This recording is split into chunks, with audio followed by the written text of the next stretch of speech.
Assalamualaikum warahmatullahi wabarakatuh. Balik lagi di channel Studio Horor. Assalamualaikum warahmatullahi wabarakatuh. Balik lagi di channel Studio Horor. Apa kabar teman-teman? Semoga sehat dan banyak rezekinya.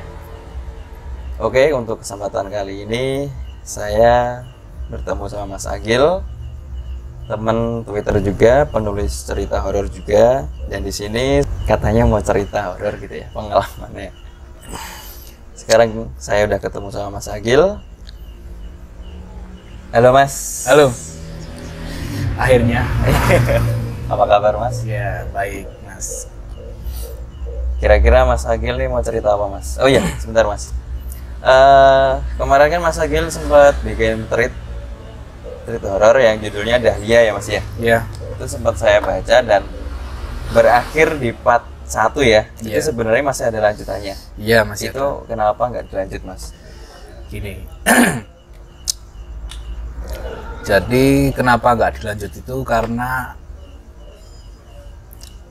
bukannya nggak dapat izin ya dari narasumber, dapat izin, tapi saya mengalami gangguan yang cukup masif ya saat nulis yang part keduanya. Oh, oke. Jadi nggak dilanjut itu karena ada gangguan Iya. dari sosoknya yang Mas Agil ceritakan gitu ya? Iya. Oke. Sepertinya menarik untuk diulik nih ya. Jadi sebelum kita lanjut ke ceritanya Mas Agil, bagi teman-teman yang baru mampir dan belum subscribe channel ini, jangan lupa subscribe, tinggalkan komentar, like, dan share.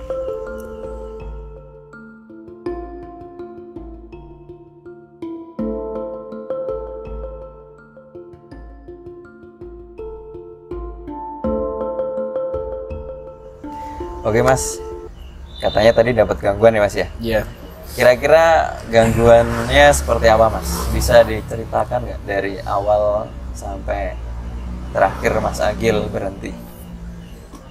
Kalau pertama itu yang part 1 saya nulis ya, isinya kan cuma, kalau part 1 itu cuma kayak bridgingnya doang.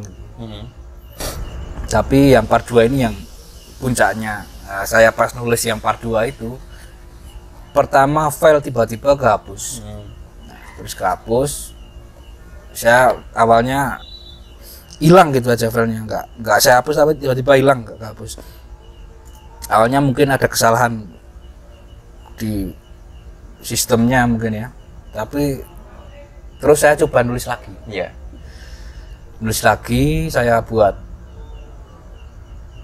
cover lagi ulang, hapus semua sama foto-fotonya. Terus pas saya nulis berapa paragraf itu, awalnya nggak apa-apa, terus saya kan wah capek ini, saya tidur itu. Ini kan anak saya, istri saya, terus saya tidur di bawah ini. Saya itu waktu tidur kakinya ada yang megang-megang ini. Ya ada yang megang-megang gini. Saya nggak peduli karena udah ngantuk ya. Terus lama-lama kok ngaruh saya melek. Saya kan buka mata gitu. Di situ ada cewek, aneh mukanya. Wajahnya itu lonjong kayak guling itu. Iya. Rambutnya basah, tapi kalau mukanya nggak jelas, begitu jelas. Mukanya nggak begitu jelas, terus gini-gini. Itu awalnya itu ini sopo. Terus hilang. Saya posisi ketindihan itu, terus hilang. Terus hari berikutnya saya nerusin cerita lagi itu, kejadian kayak gitu lagi. Terus saya, apa ini dari itu, gara-gara saya nulis itu. Terus saya ngubungin narasumber. Ya ngubungin, gimana, aman, ada gangguan nggak ada di sana, nggak ada apa-apa. Kalau biasanya malah pinginnya diterusin ceritanya. Tapi oh ya udah, saya terusin lagi gangguan lagi sampai dimana saya kayak kebayang-bayang terus sama itu sosoknya siang, pagi, malam. Puncaknya itu di kita kan sempet bikin space itu. Ya. Nah itu pas di space itu aku lagi kata itu mas, kayak nggak, kayak mual gitu, rasanya mual, nggak jalan makan gitu. Ya kayak nggak tahu gara-gara kebayangan itu terus apa gimana. Terus yang terakhir bikin saya khawatir itu pas saya ketindihan, terus sosok itu muncul lagi dengan ekspresi wajah yang sama gini-gini. Anak saya bangun nangis. Terus saya tanya ke teman saya yang bisa, ya katanya nggak usah diterusin lagi. Padahal itu lumayan, itu ceritanya lumayan, kalau di karya-karya lumayan banter ya. Lumayan banter. Nah, sebentar Mas. Itu kan gangguannya di Mas Agil ya? Iya kan? Iya. Kalau dari ceritanya, inti dari ceritanya itu Dahlia itu siapa Mas? Dahlia itu sosok yang ganggu itu. Yang ganggu si narasumber. Iya, yang ganggu si narasumber. Itu bisa diceritain nggak sih Mas? Awalnya kenapa Dahlia bisa ganggu narasumber ini? Jadi kalau kata narasumber ini, menurut keterangan narasumber, Dahlia itu mukanya mirip sama narasumber. Jadi kayak kembaran ya? Iya, mirip. Terus kebetulan si narasumber itu ngekos di kos-kosan yang sama dengan Dahlia dulu ngekos. Padahal ya bukan, nggak satu kamar sih. Iya. Nggak satu kamar tapi deket gitu. Nah, Dahlia itu ada sesuatu, terus dia bunuh diri di situ. Oh, karena bunuh diri ya. Terus beberapa tahun kemudian udah kejadian bisa dilupakan. Ini sih sebut saja Mbak Ami ini ngekos di situ. Di situ, itu terkena gangguan si Dahlia itu. Padahal ya satu kos itu banyak yang diganggu, tapi yang paling diikutin itu ya itu Mbak Ami itu, sampai kayak orang kesurupan. Dia kan akhirnya pulang, itu baru seminggu aja itu ngekos di situ, terus pulang. Ternyata Mbak Dahlia itu katanya ngikut sampai rumah itu. Kalau menurut keterangan narasumber itu. Jadi Mas Agil nggak ngelanjutin ceritanya karena gangguannya ke Mas Agil juga intens ya Mas ya? Iya, intens. Dan yang ditakutkan Mas Agil apa Mas kira-kira? Kalau sampai dilanjut sampai selesai? Yang ditakutkan itu anak saya sebenarnya. Oh, oke. Soalnya anak saya itu agak peka Mas. Oh. Nah itu ada agak peka. Takutnya kalau menetap di rumah saya. Oh iya, benar. Terus sampai sekarang gimana Mas? Sekarang filenya yang beberapa paragraf itu masih ada, masih saya simpan. Saya ada niatan mau melanjutin lagi sebenarnya, tapi saya nunggu arahan dari teman saya. Oke. Nah, pasti semua bisa diatasi tuh. Benar-benar. Kalau boleh tahu sih Mas, kalau boleh tahu dan kalau Mas Agil mau menceritakan ya, itu yang part 2-nya itu isi ceritanya apa Mas? Gini, kalau garis besarnya gini. Oh. Mbak Ami ini bukan nama asli ya? Iya. Mbak Ami ini kan seminggu dibawa pulang ke rumah. Dia keluar dari kerjaannya, dibawa pulang ke rumah, terus di rumah itu dia udah berubah, kayak bukan dia gitu. Ya kayak dipinjam tubuhnya sama Mbak Dahlia. Oh iya. Oh jadi yang part 2 ini inti ceritanya itu ya Mas ya? Iya itu. Kenapa Mas Agil nggak mau meneruskan, mungkin ya Mas ya? Iya. Yang ditakutkan nanti keluarganya Mas Agil yang keganggu atau malah Mbak Aminya. Iya, Mbak Aminya. Tapi Mbak Aminya sih malah pengen cerita ini dilanjutin sih. Itu. Tapi ya nuwun sewu. Semoga untungnya Mbak Ami itu enggak, orangnya santai gitu. Mbak Aminya itu nuwun sewu jadi agak marah sih sama Mbak Dahlia. Oh, iya kayak gitu. agak marah. Iya. Terus kalau dari segi Mbak Dahlianya nih ya Mas ya? Iya. Mas Agil tahu nggak throwbacknya atau sejarahnya dulu gitu? Throwbacknya itu ya saya cuma tahu dari Mbak Ami itu. Cuman karena bunuh diri tadi. Iya, itu sebabnya apa Mas? Tahu nggak? Sebabnya posisinya dia hamil, intinya itu.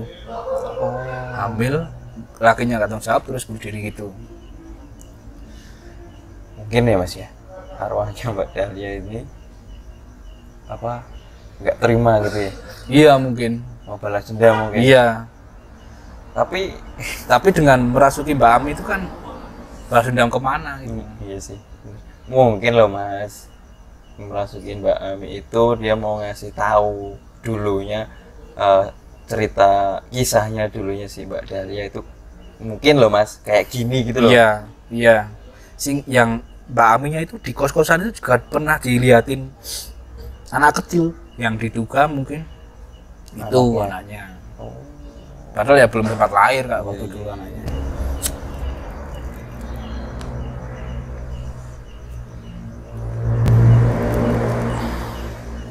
Nah, kalau selain dari cerita Dahlia ya Mas ya, ada nggak cerita lain atau mungkin pengalaman Mas Agil sendiri yang masih membekas gitu? Ada ini yang epic ini. Jadi dulu sekitar tahun 2018. Itu ceritanya gimana Mas? Maksudnya ada judulnya nggak? Judulnya apa ya ini ya? Ya ini memang penunggu rumah saya dulu. Penunggu rumah. Iya. Siap. Monggo. Dulu itu waktu hamil anak saya ini yang kecil. Saya kan ada kerjaan terus pulang malam sekitar jam 11 itu. Istri kalau di rumah sendiri nggak berani, dia nggak mau gitu. Iya. Dia tidur di orang tuanya, di mertua saya. Tapi saya nggak pernah tidur di situ, saya tetap tidurnya di rumah saya sendiri gitu. Oh gitu. Oh yang ini rumah yang dijual itu? Iya. Oh. Semoga yang beli nggak nonton. Jadi saya pulang itu jam 11, pulang istri saya kan udah di rumah mertua. Saya sendiri pulang sampai di rumah saya manasin air buat mandi, air panas jam setengah 12 itu saya masuk kamar mandi, saya mandi. Pas saya mandi itu ada suara istri saya, Mas, arek gawe bidang kurang, mau bikin minum nggak? Saya spontan ya gitu kan, tapi lebaran langsung habis itu langsung beri isinya kan nggak ada gitu. Wah piye, terus aku selesai mandi saya keluar nggak ada siapa-siapa. Jadi ini kan kamar mandi, ini saya keluar dari kamar mandi. Di situ ada ruang makan tapi buntu gitu. Kalau mau ke kamar saya belok sini. Nah di sini itu kan gelap. Nah, saya mau belok sini, di sini ada orang ketawa. Saya masuk kamar, saya kan memang cuek aja. Saya nyalain musik, terus saya tidur. Nah pas tidur itu ada orang celingak-celinguk di pintu. Pintu saya kan, pintu kamar itu separuh kaca kayak gini, separuh tertutup gitu. Nah celingak-celinguk gini. Saya lihat pas gini itu, saya lihat sana berhenti gini. Wajahnya kayak orang tua itu. Oh itu yang ketawa tadi Mas? Iya mungkin, perempuan. Oh perempuan, Iya. Tapi ketawanya kayak nenek-nenek gitu? Iya. Terus liatin saya sebentar, senyum terus hilang. Itu yang paling membekas itu. Saya pertama kali didengerin lembut yang menyerupai istri saya itu suaranya. Persis itu. 100% itu. Saya sempat bingung, sempat kayak hilang tuh, celap gitu. Ya, gitu. Bingung tuh sama guyur air itu. Iya. Nah, itu kenapa istrinya Mas Agil memutuskan untuk nggak tidur di situ, Mas? Awalnya gimana? Dia emang penakut. Oh gitu, mungkin karena ini apa suasana rumahnya mungkin. Iya emang di desa. Terus padahal ya dia emang nggak suka di rumah sendiri, penakut. emang penakut intinya gitu. Terus ini saya ceritakan ya setelah rumah itu saya jual. Kalau saya ceritakan dulu mungkin istri saya nggak mau tinggal di situ. Oh iya, sama yang ini Mas, yang ceritanya keluarga Santoso Ya, itu dulu Mas Agil bisa ketemu sama narasumbernya gimana Mas ceritanya? dulu itu saya kan kerjanya sering pergi-pergi gitu. Karena saya suka hunting tembakau itu. Oh iya. Saya main ke rumah temen di daerah sana atas. Masih Temanggung. Masih Temanggung. Terus ketemu sama teman saya. Teman saya itu kebetulan juga suka hal kayak gitu. Oh. Terus itu ada cerita dari Pak Slamet. Pak Slamet kebetulan juga orangnya suka klenik. Oh. Nah, terus ketemu Pak Slamet itu. Kebetulan teman saya itu anaknya tukang pijit. Nah, Pak Slamet itu suka pijit di bapaknya teman saya itu. Terus ketemu ini nyara apa demit-demitan, iya seneng demit. Kacaku temanku juga ngomong ke Pak Slamet itu. Nah, terus cerita bahwa dulu itu gini terus tak rangkum, Mas. Akhirnya selang hari saya ke sana lagi, ketemu Pak Slamet lagi, saya tanggap. Akhirnya muncullah cerita itu. Ini kalau di-spill semua ketahuan. Soalnya yang Pak Santoso itu samaran tuh. Iya. Itu gampang banget dicari dulu. Soalnya juragan cengkeh itu di sini gampang dicari. Gampang kalau untuk warga Temanggung. Iya. Kalau luar Temanggung mungkin susah. Bahkan anak istrinya kan yang itu kan anak istrinya meninggal. Pak Santoso kan enggak. Pak Santoso kan nikah lagi. Punya anak satu. Nah, itu masih hidup semua. Anak istrinya itu. Sama yang kemarin kan sempat ini ya, yang cerita keluarga Santoso itu kan pernah mau diangkat ya Mas ya. Diangkat jadi buku. Nah, itu kan sempat ada tektokan sama Pak Slamet kan, Iya. Kalau mau dijadikan buku gimana, nggak apa-apa gitu Nggak kan. apa-apa. Nah, tapi endingnya Mas Agil dapat kabar kalau Pak Slamet itu meninggal. Iya, meninggal. Nah, itu terus gimana Mas? Meninggal, Pak Slamet itu kan meninggal. Sebenarnya meninggalnya bukan mendadak sih, ketemu saya itu udah sakit. Beliau sudah terapi gitu. Terus kan saya habis itu deketin anaknya, tapi anaknya terlalu pasif, Mas. Oh iya. Anaknya itu terlalu pasif. Terus ya, gimana ini kalau saya jadikan buku nanti masalah. Benar. Terus loss nggak jadi ya Mas? Ya saya bukan nggak jadi, saya tahan. Ya Ditahan. pinginnya jadi loh, tetap pinginnya itu. Tetap saya tahan. Besok mungkin kan. Saya udah kasih nomornya, kalau ada waktu ketemu sama saya, kapan, di mana, saya siap. Saya udah dapat nomornya. Sana tuh saya ngabarin dulu, tapi sampai sekarang nggak ngabarin. Oh. Kalau saya WA terus kan kayaknya Benar. ngejar-ngejar gitu nggak enak, Mas. Iya.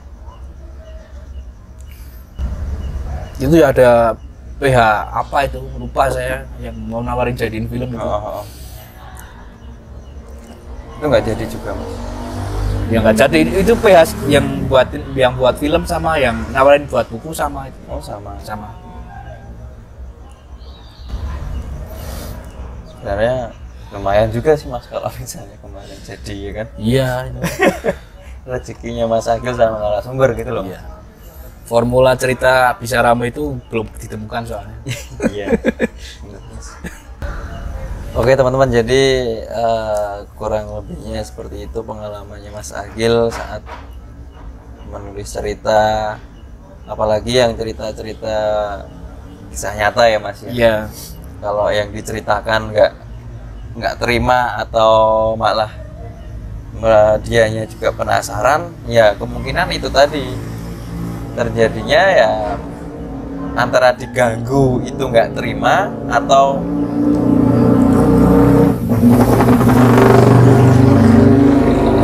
atau diganggu suruh nyeritain, atau diganggu suruh ngelanjutin ya. Iya. Mas? Itu saya nggak tahu itu. Iya bener sih, soalnya Mas Agil sendiri juga mau komunikasi masih belum ini ya Mas. Iya, saya males. Males sama takut itu beda tipis Mas. Iya. Iya, males itu nggak mau ketemu lah, males lah. Apalagi kalau yang di ngomongin Mas Agil tadi ya, wujudnya aja kepalanya lonjong gitu. Iya, lonjong aneh kayak guling. Iya. Aneh lah itu.